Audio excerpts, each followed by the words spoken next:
Sports. I wanted to get into it. I wanted to let it marinate, Jamaican jerk chicken, Walker edition. If you ever had that, you know what I'm talking about. That thing's immaculate. The NBA trades happen.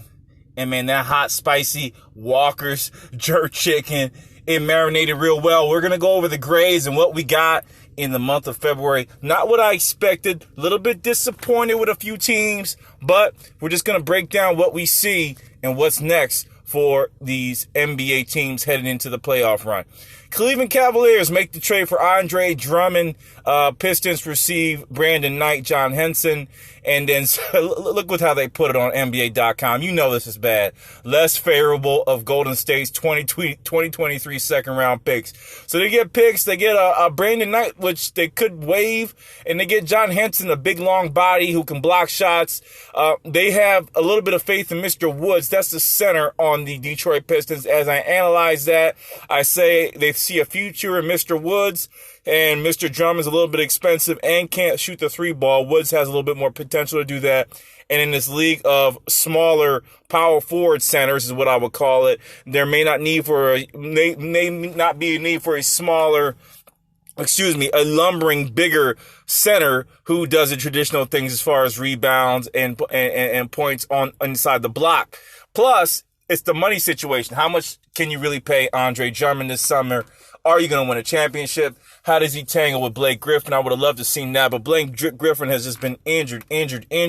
So they make the flip for this man, Mr. Drummond, and then the Cavaliers get a potential future center for their team, somebody that they can truly rely on and giving them a double-double clearing the boards, especially with the small ball lineup, which they look like they're going to be playing. So I think it's a good setup for the Cavaliers if they're able to sign Drummond.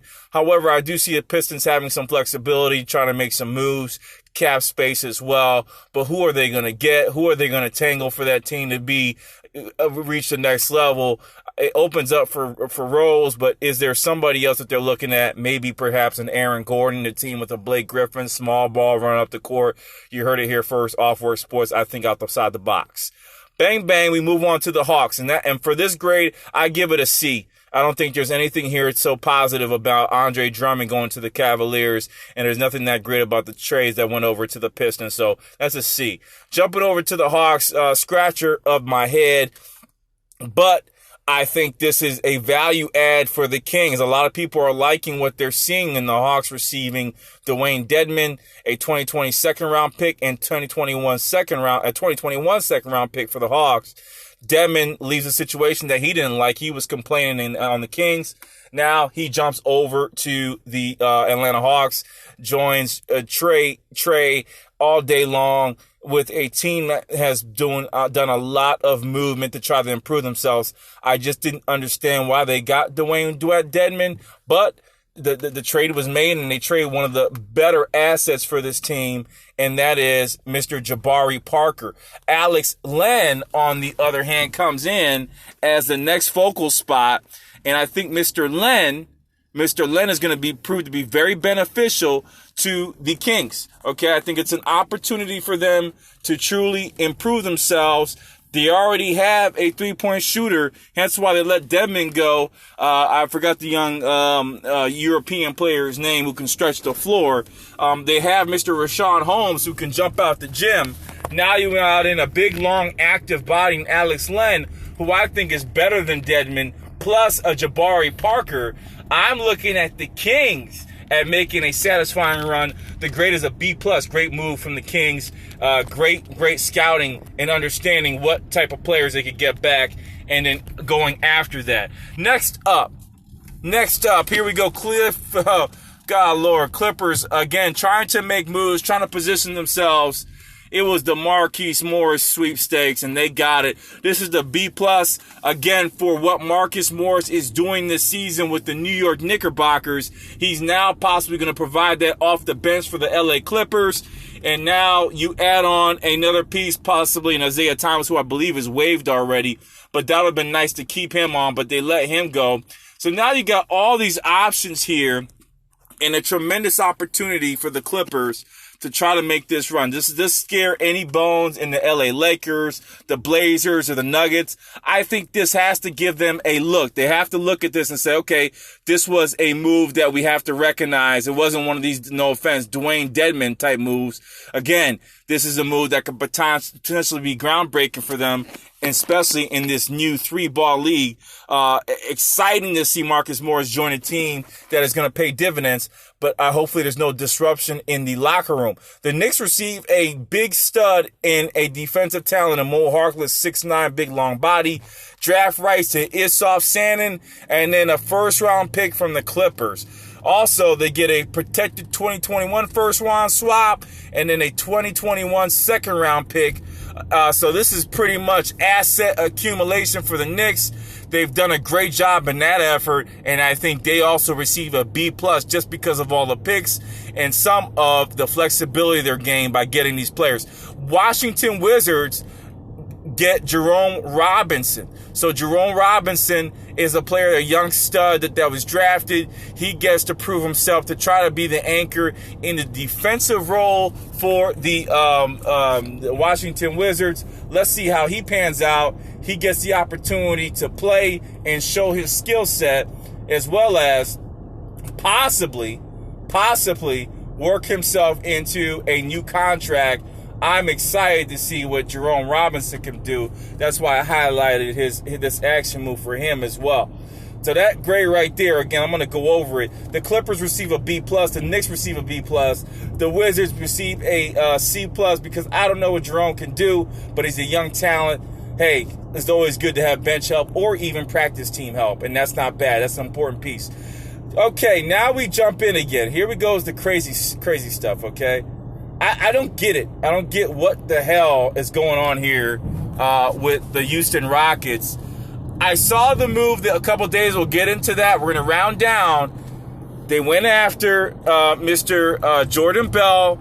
It was part of that Minnesota swap. They had some flexibility.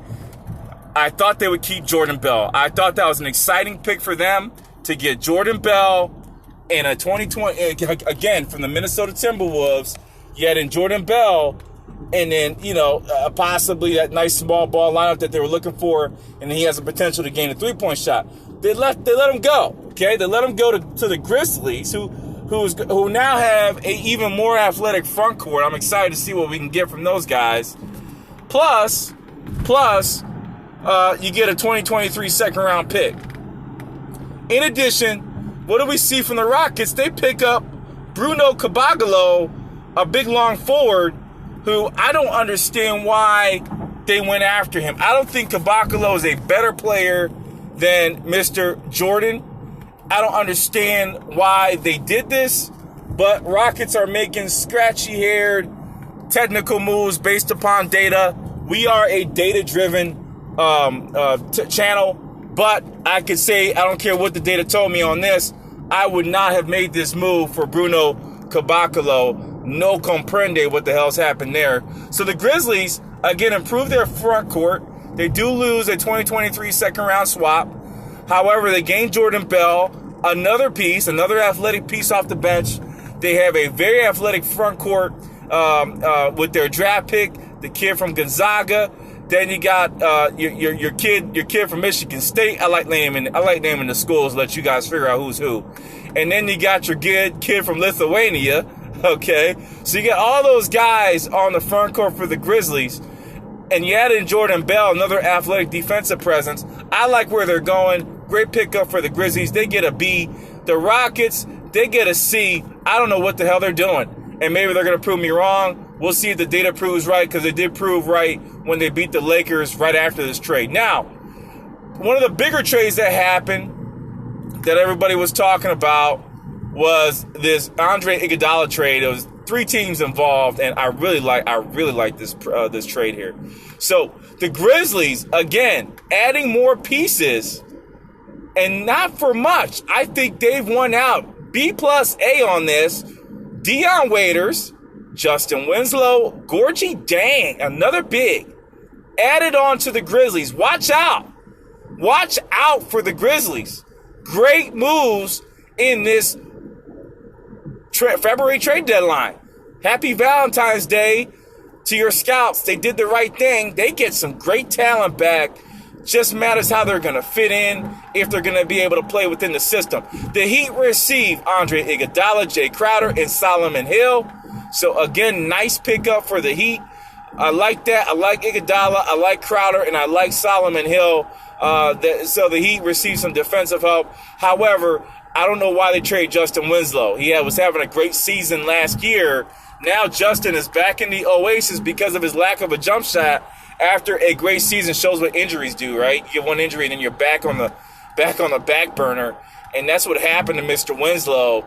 He's back in I hate to say, he's back in a shit house. Has to work his way back up because they have a talent there at point guard. So he's not going to take that role. He's going to have to play a backup role or find something in the offseason. Look for Justin Winslow to be a big, strong contender to go to the right team in the offseason. Hey, maybe the Rockets get him. You never know. Timberwolves received James Johnson. I thought they were receiving more than that. I thought the Timberwolves were going to add on Winslow and Dion Waiters. I thought that's where they were headed. That didn't happen. So I was kind of surprised. I thought they would be able to pull that off, but they get James Johnson. I like James. I think that's a B for this team. They're setting up pretty well.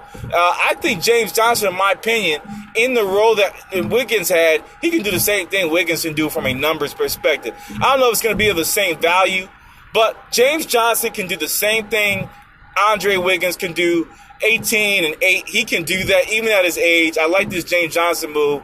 I think they filled that gap, and now I can't wait to see what else we got for the Minnesota Timberwolves. I'm assuming they didn't move on Justin Winslow because of their Texas Tech pick early on, but I think it would have been an opportunity for them to try to get something better, and Justin Winslow was that if they were able to acquire that. So back up top, obviously the Heat, they receive I would say a B minus. They got some good role players. They are scary defensively. The Timberwolves receive a B, and I love the Grizzlies. B plus for this team. Great job for the Grizzlies. Next up, I'm going to continue down. Nuggets acquire small trade. Nuggets receive Jordan McRae, a longer player. Okay, and then the Wizards receive Shabazz Napier. Again, they ticked that off right off the other trade that was done. You're going to see that as we go further down. Napier was originally traded to the Nuggets. They move him and say, you know what, let's part ways. I got another opportunity for you. They move him and they get Jordan McRae, who's a scorer as well as a long player who could potentially prove to be beneficial to the Nuggets offense, okay? So I like this pickup. We now get into the 76ers, okay? And when we look at the 76ers, I think, obviously, I would have said, well, another non-shooter. I mean, why did they go after? Anyway, I'm not going to go there. I just got to go over. I just don't understand why, Winslow wasn't thought of for the 76ers as a backup. Again, two non-shooters than Simmons and Winslow, but I would like to see somebody else truly back up Winslow. Anyway, let's get into here. Well, 76ers receive Alec Burks and Glenn Robinson. I like this move. I like Alec Burks as a scorer. They add on some more scoring help. Glenn Robinson as stretch three. I like it. I think this is a B plus for the 76ers and a tremendous move for them in trying to make a playoff run. I would have loved to see him add Dennis Smith Jr. or Winslow. However, they got Burke. They got Robinson. More bench help. I think they're just as good as they were, and they didn't have to move that many players to get them. I like that move from the 76ers, and they gave up a couple draft picks. Again, gives the Warriors flexibility for next year, who now have Wiggins. So they opened up some time for Wiggins to really, really churn and really take over the ball game. All right, and that for the Warriors, see. Let's go back up top. And for the 76ers, obviously for me, that's definitely a B plus trade, all right? Tough to get an A for me, so B plus is an A technically. Going back on, hey, we continue as the world turns. Skylar BCA received from the Portland Trailblazers. Not a bad swap off for the Hawks. Again, they're setting themselves up. I see the moves, just don't understand it. For a 2024 second-round pick Sky can prove to be beneficial from a true traditional power forward type of role. He comes on to the Hawks. They lose Jabari Parker, who they say had empty point minutes. I think again opens up the floor a little bit for the Trailblazers. However, I think it was a stupid trade for them, but they were able to again gather back what they lost in the power forward that they were able to obtain from the Kings. Hence why they could have moved Sky, who is a traditional power forward, who now has an opportunity to help a young team trying to grow. For this trade, I give the Hawks a B. For the Trailblazers, they get flexibility. They get a C+ on this activity. Next one down, lot of movement from the Hawks, as you can see. A lot of movement. Small trade. Walton Jr., Derek from the Michigan background. Hawks receive another backup point guard. I think not a bad move for them in receiving Derek Walton Jr. The Clippers receive a 2022 second-round pick. I don't think that's a bad move for them either. So, again, pretty strong moves for these teams. But the Hawks are really trying to get it. I just think they're getting it in the wrong way, and they're adding pieces that don't really need to be added. I think they lost a lot of athleticism. However, athleticism is not always a skill set that you need to win. They got a lot of skilled players. They got some vets. They got a good opportunity here to try to build a traditional team. I just don't like the way they moved them with the running guns, Trae Young, who needs those athletic players to be able to throw those lobs to. Again, I think most of these players can do that now, so whatever. I'll let it go, all right? So Derek Walton trade, that's just a misnomer. I don't know if he'll even make the team next year, but a good opportunity for him to see if he can play a backup role. I'll give that one a C-. Timberwolves, let's back up into it. Big one, D. Russell, ice in my veins. He goes over to Timberwolves, joins his buddy, Mr. Karl Towns. And that's a good opportunity for them. They want to be with each other. Jacob Evans is also there. The one I was surprised about, and I didn't think they would move, Omari Spellman is also went over to Timberwolves. And I'm going to tell you something, a little secret. They got James Johnson. They got my boy out of LSU. I want you to look him up. Naz Reid. They got Spellman. I'm excited about this front court. They can prove to be deadly. I like Spellman. I really like Spellman's skill set. I like what he can do. Can shoot the three. Can get inside. I think this is a steal. I think that, in my opinion, I think that both teams, we're going to look at the Warriors, they received Andre Wiggins and a couple first-round picks. A first-round pick and a second-round pick. I think for both teams, this is a B+.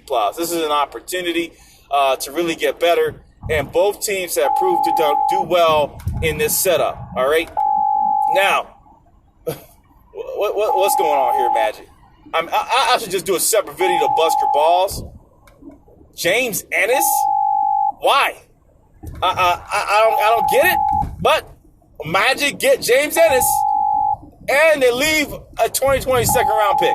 Next year's second-round pick. Magic got to truly question what they're doing as an organization. Dennis Smith Jr. was available. Why didn't they move to get him? I don't know. I don't understand the logic there. Magic, D-. I don't like this trade. For the 76ers, made sense. Why? Hey, you're moving Glenn Robinson Jr. and Alec Burke over, so now you have some time. Get it. I appreciate that. I'll take that. Magic, what the hell are you doing? I'm sorry. Next up, Hawks, the big trade, the initial trade everyone was talking about. Rockets losing Clint Capella. That was the other piece. Again, Dwayne Dedmon and Clint Capella as he worked down. Does that make sense to you? It doesn't make sense to me. But they get, and Nene's probably going to get waived. I don't like it. Shabazz Napier was moved off. We saw that trade. They get Keita Bates-Diop and Gerald Green, who was also waived, okay, suffering from that injury. Can Gerald Green go back to the Rockets? I don't know. I'm not sure. But I would like to see that. I would really like to see that, to be straight up with you, if that could happen. Oh, shoot. So we gotta see what happens there with Mr. Mr. Gerald Green. So that's an opportunity for them. I went stagnant because I missed my darn turn. So I'll have to spin back around here on the highway. So we got to figure that out. Okay? And here we go nuts. Let's see, go back one. So Clint Capella move again. Again, that surfaced. I didn't truly understand it, but it made itself happen. And I think that's probably one of the worst trades I've seen in this NBA season for the Atlanta Hawks. I just didn't get the trade. I don't understand why they moved him like that. I thought it was an opportunity to maybe keep him, but somebody felt the analytics didn't make any sense, and Clint Capella was moved. And for me, I'm still scratching my head. What the hell the Rockets are doing? But it is what it is in the NBA. Again, they're using analytics to figure out what the hell they're doing from a team perspective and not just making sense of their team. I think Clint Capella could have easily just came in and played some drop-off minutes. The Nuggets also received Noah Vonleh. I like that pickup. A 2020 first-round pick, and I think those are good assets. I would have loved them to keep Gerald Green after losing Mr. Beasley, but they decided they didn't need him at his age, and with the injury, I guess they've given up. Rockets, Covington's already doing well, and Jordan Bell was already moved. I mentioned that move for Kabakalo. Didn't understand that. Didn't make any sense. So Timberwolves, again, adding nice pieces to their bench. Malik Beasley, Evan Turner, Juancho Gomez, Jared Vanderbilt, and a 2020 first-round pick. Timberwolves are having a B-plus related trade deadline series. I think this is a great move for them, and I'm excited. Willie Cauley-Stein, this is way back. I'm going to stop here. Willie Cauley-Stein moved over once the injury happened to their big Mr. Powell, their leaping big. They get Cauley-Stein, and Warriors receive a second-round pick via Utah. Not bad for this team and picking him up. Other small trades, Isaiah Roby moved from the Thunder to the Thunder to make way for Mr. Cauley-Stein. Justin Patton has received another center who they may waive in the future. And we talked about, again, the Blazers receiving Trevor Ariza, Wayne Gabriel, Caleb Swanigan. That's why the move was made for Lisa BCA to make way for Caleb. Kings received Bazemore, Tolliver, and 2 second-round picks. Again, pretty good for the Blazers, but the winners of this deadline is obviously going to be the Timberwolves and the Grizzlies. Great job from both teams. They both will receive a B+, A-. I'm excited to see what happens. That is your recap of all the trades in the last 3 weeks. All 4 sports. I'm signing off. Peace.